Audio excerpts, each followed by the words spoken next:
আপনারা জানেন যে এই ঘটনার প্রতিবাদে পিজিটির যারা স্টুডেন্ট রয়েছে তারা কর্মবিরতিতে গিয়েছেন। এই কর্মবিরতির সরাসরি প্রভাব পড়েছে চিকিৎসা পরিষেবায়। পিতামাতা হওয়া এখনো কি স্বপ্ন? অ্যাপোলো ফার্টিলিটির সাথে আপনার পিতামাতা হওয়ার স্বপ্ন পূরণ করুন। বিনামূল্যে পরামর্শের জন্য কল করুন 9953922843। আমি সন্দীপ সরকারের সঙ্গে কথা বলার আগে একবার তারই তুলে ধরা প্রতিবেদন কিভাবে চিকিৎসা পরিষেবা ব্যাহত হচ্ছে আর.জি. কর মেডিকেল কলেজ হাসপাতালে কর্মবিরতির জেরে। সন্দীপ সরকার তুলে ধরেছেন আমাদের প্রতিনিধি, একবার দেখুন। তারপর এখন হঠাৎ দেখছি এরকম বেহুশ হয়ে গেছে। এখন ডাক্তার নেই বলছি, বলে ওরা স্ট্রাইক করেছে, কিন্তু এইভাবে স্ট্রাইক করলে তো হবে না, কিছু তো ডাক্তার থাকা উচিত। আর.জি. কর মেডিকেল কলেজ হাসপাতালে চিকিৎসকদের আন্দোলনের জের, এমার্জেন্সিতে চিকিৎসক নেই বলে অভিযোগ এবং দমদমের 7 নম্বর ট্যাঙ্ক এলাকা থেকে এক যুবককে অচৈতন্য অবস্থায় নিয়ে আসা হয়েছে, যার 2-3 দিন ধরে জ্বর ছিল, কিন্তু পরিবারের সদস্যরা এখানে চিকিৎসা হচ্ছে না দেখে তাকে নিয়ে অন্য হাসপাতালে যাচ্ছেন। বিক্ষোভের জেরে, চিকিৎসকদের বিক্ষোভের জেরে কিন্তু রোগীদের ধীরে ধীরে দুর্ভোগের শিকার হতে হচ্ছে এবং সেই দুর্ভোগের মাত্রা বাড়ছে, যে কারণে আমরা দেখতে পাচ্ছি যে বিভিন্ন জায়গা থেকে যারা রোগীরা রয়েছেন তারা হাসপাতালে আসছেন এবং চিকিৎসা পরিষেবা পাচ্ছেন না, তাদেরকে অন্যত্র চলে যেতে হচ্ছে। যার মধ্যে এই যে যুবক, তাকে তড়িঘড়ি এই হাসপাতাল থেকে বের করে নিয়ে যাওয়া হলো, আমরা দেখতে পেলাম এবং আমরা দেখতে পাচ্ছি যে এই আন্দোলন চলছে। সজলবাবু, এইমাত্র আমরা দেখতে পেলাম যে রোগীর পরিবারের লোকজন তারা পাজাগোলা করে এখান থেকে রোগীকে নিয়ে চলে গেলেন। এখানে চিকিৎসা হচ্ছে না, ডাক্তাররা আন্দোলন। দুর্ভাগ্যজনক, ডাক্তারদের বিষয়টাও যেটা ঘটছে সেটাকেও আমি অস্বীকার করতে পারবো না, কিন্তু ডাক্তারদের এইভাবে আমি বলবো যে কাজে ফিরে আসতে অন্তত এমার্জেন্সি পরিষেবাটা চালু থাকুক। আমরা দেখতে পাচ্ছি যে হাসপাতালে রোগীদের যারা পরিজনরা রয়েছেন তাদের মধ্যেও কিন্তু ধীরে ধীরে উষ্মা বাড়ছে। হার্টের সমস্যা হয়েছে, ফুসফুসেরও সমস্যা।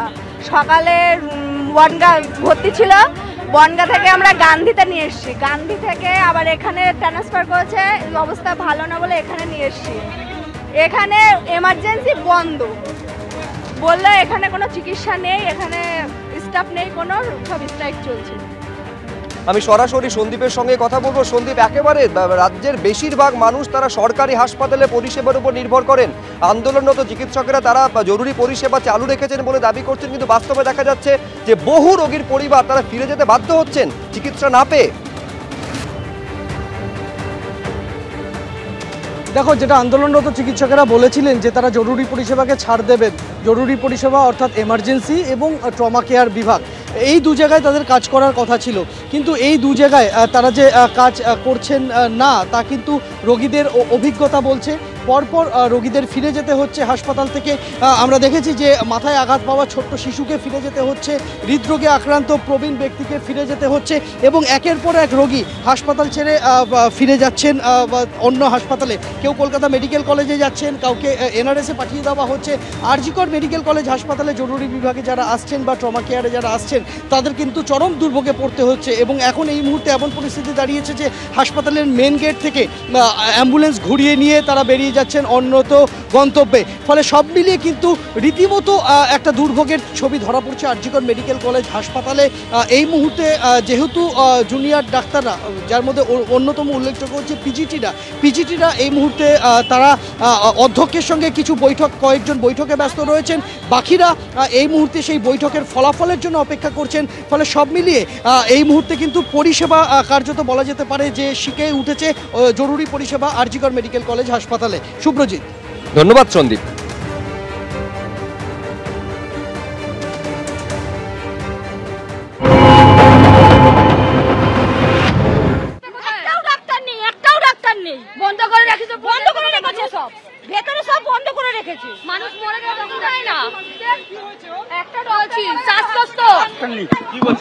বলছে এনারা সিলিজার না মেডিকেলে, আর আমার এত কষ্ট হচ্ছে, দম বেরিয়ে যাচ্ছে, এই নিঃশ্বাসের প্রবলেম, পারছি না।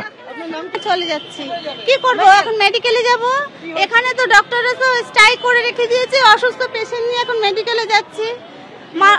মার পটি হচ্ছে না, খুব যন্ত্রণা হচ্ছে, আজ 5-6 দিন পটি হচ্ছে না, তাই এত যন্ত্রণা হচ্ছে, মার পেসমেকার বসেছে।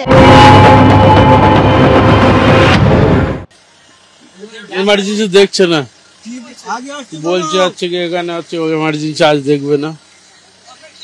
আমার বুকে আছে কি যন্ত্রণা, পাকা পোল, ভাঙড় থানা, ডাক্তার নেই। কি বলতে পারবো না। চিত্তরঞ্জন যাবো।